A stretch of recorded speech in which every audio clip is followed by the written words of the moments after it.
तो number of possible orders जानने के बाद हम लोग इस बात पर डिस्कशन करते हैं कि यार नंबर ऑफ पॉसिबल ऑर्डर का कोई सीधा फॉर्मूला भी तो होना चाहिए जिससे हमें सीधा पता चल जाए कि हम नंबर ऑफ पॉसिबल ऑर्डर्स क्या क्या होंगे किसी मैट्रिक्स के। तो देखिए नंबर ऑफ पॉसिबल ऑर्डर्स के लिए एक फॉर्मूला हमारे पास है n+1 n+1 p+1 dash dash dash dash.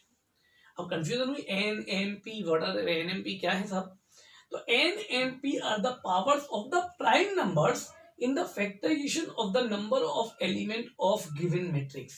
जो भी हमें मैट्रिक्स के एलिमेंट का नंबर दिया गया है, जैसे 24 मैंने ऐसा एग्जांपल लिया था, 24 अगर हमें दिया हुआ है तो उसको जब हम फैक्टराइज करते हैं तो फैक्टराइजेशन करने में जो प्राइम नंबर्स आते हैं उन पर जो पावर्स आती हैं वो n m p कहलाती हैं।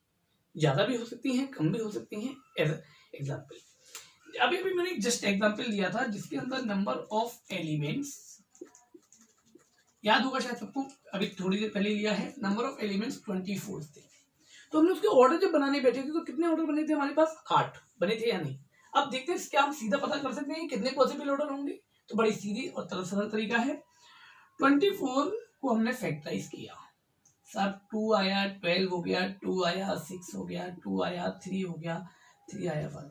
यानी कि अगर मैं 24 को लिखने बैठूं तो 2 इंटू 2 इंटू 2 इंटू 3 लिख सकता हूँ, यानी 2 to the power 3 into 3 to the power 1 लिख सकता हूँ, है या नहीं? तो यहाँ पर n m p कौन है? n 3 हो गया, m 1 हो गया, और कोई नंबर ही नहीं। तो अब अगर मुझसे कोई पूछे नंबर ऑफ पॉसिबल ऑर्डर बता दीजिए साहब, तो क्या क्या बता पाऊंगा मैं number of possible order? Formula देखिए n+1 m+1 p+1 जितने भी हों, जब यहाँ पर 2 हैं तो n, what is the m? 3+1 correct. What is the m? बोले भैया 1, 1+1 इट मींस 4 इंटू 2 क्या हो गया भाई? 8 हो गया। और आपने देखा था कि हमने पिछले एग्जाम्पल में बनाया भी था कि कितने पॉसिबल ऑर्डर आए थे जब हम बनाने बैठे थे, तो 8 आए थे। तो ये पॉसिबल ऑर्डर बनाने का फॉर्मूला होता है। आप इससे किसी भी मैट्रिक्स के अगर आपको नंबर ऑफ एलिमेंट्स पता है तो आप उसके पॉसिबल ऑर्डर पता कर सकते हैं। क्योंकि ये बात as a competition point of view से मैं इसको देखूं तो एक बहुत अच्छा सा सवाल दिया गया है कि दे दिया एक मैट्रिक्स के अंदर 102 एलिमेंट्स हैं सर, 102। तो अब 102 एलिमेंट्स वाली मैट्रिक्स के कितने पॉसिबल ऑर्डर्स हो सकते हैं ये पूछा। उन्होंने ऑर्डर नहीं बनाने के लिए नंबर ऑफ पॉसिबल ऑर्डर पूछा। तो अब आप लोग क्या करेंगे साहब? 102, हाँ जी 102 को फैक्टराइज कर सकते हैं क्या?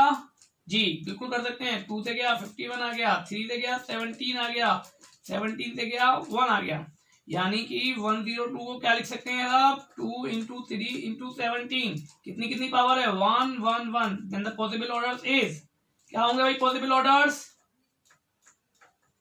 पॉसिबल ऑर्डर बताइए क्या होंगे? 1+1 1+1 and also 1+1 means 2 into 2 into 2, यानी कितने आ गए? 8 आ गए। तो ये इसके पॉसिबल ऑर्डर्स कहलाएंगे। ओके, तो मैं समझ गया हूं, मैं समझता हूं सबको समझ में आ गया होगा कि n पॉसिबल ऑर्डर्स का डायरेक्टली फॉर्मूला क्या है?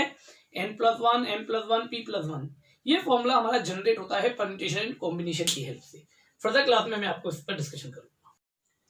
पॉसिबल ऑर्डर ऑफ मैट्रिक्स मैं समझता हूँ सबके समझ में आ गया होगा। आप लोग ट्राई करें अलग अलग एलिमेंट्स लेकर, किसी के अंदर 12 एलिमेंट्स हैं, किसी के अंदर 28 एलिमेंट्स हैं, तो उनके पॉसिबल ऑर्डर्स क्या होंगे। इसी से रिलेटेड एक बड़ी अच्छी सी क्वेरी एनडीए में पूछी गई है, बड़ी सरल है, बहुत आसान है। If the number of elements of a matrix is prime number then what are the possible orders it have, यानी कितने तरह के पॉसिबल ऑर्डर हो सकते हैं। ऑप्शन से 1 2 3 एंड 4। ठीक, तो आप जरा सोच कर देखिए, प्राइम नंबर जानते हैं, ऐसे नंबर जिनमें अपने अलावा और 1 के अलावा किसी का डिवाइड नहीं जाता, प्राइम नंबर्स कहलाते हैं। तो अगर किसी मैट्रिक्स के number of elements prime number हैं तो क्या उसके फैक्टर हो सकते हैं क्या?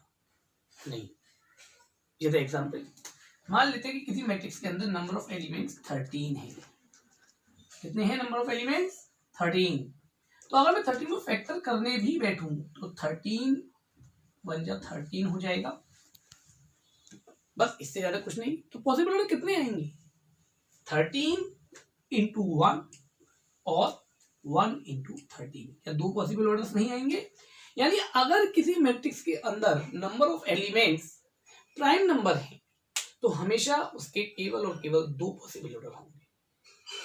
यानी अगर मान लीजिए किसी मैट्रिक्स के अंदर 31 एलिमेंट्स हैं तो possible orders are 31 into 1 and 1 into 31। तो इसको एक नोट डालकर मैंने आपके नोट्स में लिखा हुआ है, तो आप इस नोट को पढ़ सकते हैं। क्या है note? If the number of element of a matrix is a prime number then there are only 2 possible orders. तो वहां पर केवल 2 पॉसिबल ऑर्डर होते हैं, n into 1 and 1 into n, where n is the number of element of the matrix which is prime. Okay, so guys, number of possible orders पढ़ने के बाद अब हमें एक छोटा सा टॉपिक और पढ़ना है, नंबर ऑफ पॉसिबल मैट्रिक्स। पहले मैं इस हेडिंग का मीनिंग क्लियर करूँ। नंबर ऑफ पॉसिबल मैट्रिक्स से मतलब ये है कि जैसे कुछ एंट्रीज हमें दी थी कि भाई 1 2 3 का आपको इस्तेमाल करना है, तो इससे 3/2 ऑर्डर की कितनी अलग अलग मैट्रिक्स बन सकती हैं, यानी 1 2 3 को आगे पीछे कर कर, या केवल 1 का इस्तेमाल कर कर, या केवल 1 और 2 का इस्तेमाल कर कर, ऐसी कितनी मैट्रिक्स पॉसिबल हैं, इनको निकालना, इसको हम कहते हैं possible matrix, number of possible matrix. Correct. अब क्या होता है समझने की कोशिश करेंगे। नंबर ऑफ पॉसिबल मैट्रिक्स का एक फॉर्मूला होता है m to the power n। क्या होता है? m to the power n। यहाँ पर m क्या है? यहाँ पर m है number of entries which use in making of the matrix. जो मैट्रिक्स बनाने में यूज करनी है उनकी संख्या है m। और n क्या है? n है यहाँ number of elements in the required matrix, मतलब जो मैट्रिक्स हमें बनानी है उसके अंदर कितने एलिमेंट होंगे, ये n है। ठीक, एक एग्जांपल से तो समझने की कोशिश करते हैं। Find the number of matrices of order 3/2 which can be made by using the digits 1 2 और 3। यानी 1 2 और 3 का इस्तेमाल करके 3/2 ऑर्डर की कितनी मैट्रिक्स बनाई जा सकती हैं, उनकी संख्या हमें बताइए, उनका नंबर हमें बताइए। करेक्ट। तो अब देखते हैं यहाँ पर सॉल्यूशन समझने की कोशिश करते हैं। सबसे पहले m ढूंढते हैं। m नंबर ऑफ एंट्रीज कितने बनाना है साहब? 1 2 3 3 एंट्रीज है, तो m बराबर कितना हो गया? 3। फिर बात है n क्या होगा?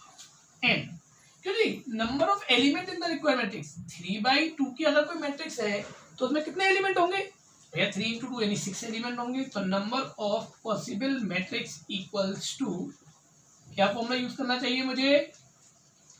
ले भैया m to the power n, it means 3 to the power 6। यही हमारा फाइनली आंसर हो जाता है। अब बच्चों के दिमाग में आ रहा होगा कि भाई ये फॉर्मूला बना कहां से, m to the power n बना कहां से? एक छोटा सा, बहुत छोटा सा डिस्क्रिप्शन देता हूं, ध्यान से सुनिएगा, हल्का सा प्रूफ आपको बताता हूं।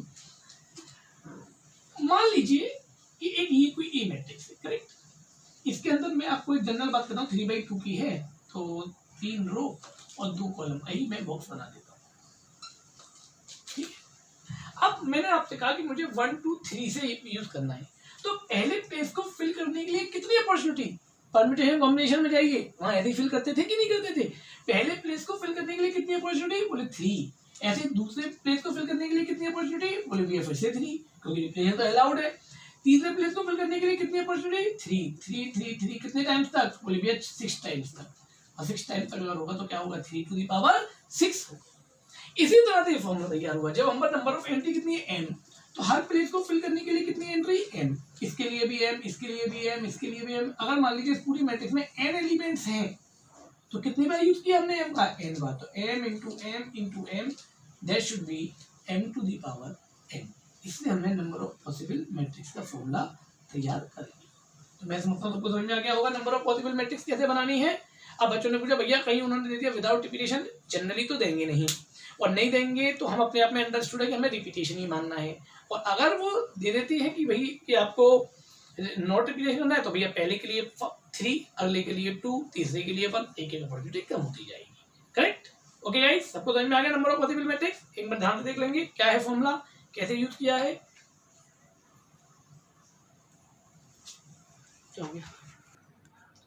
तो होप सो कि सबको ये टॉपिक समझ में आया होगा।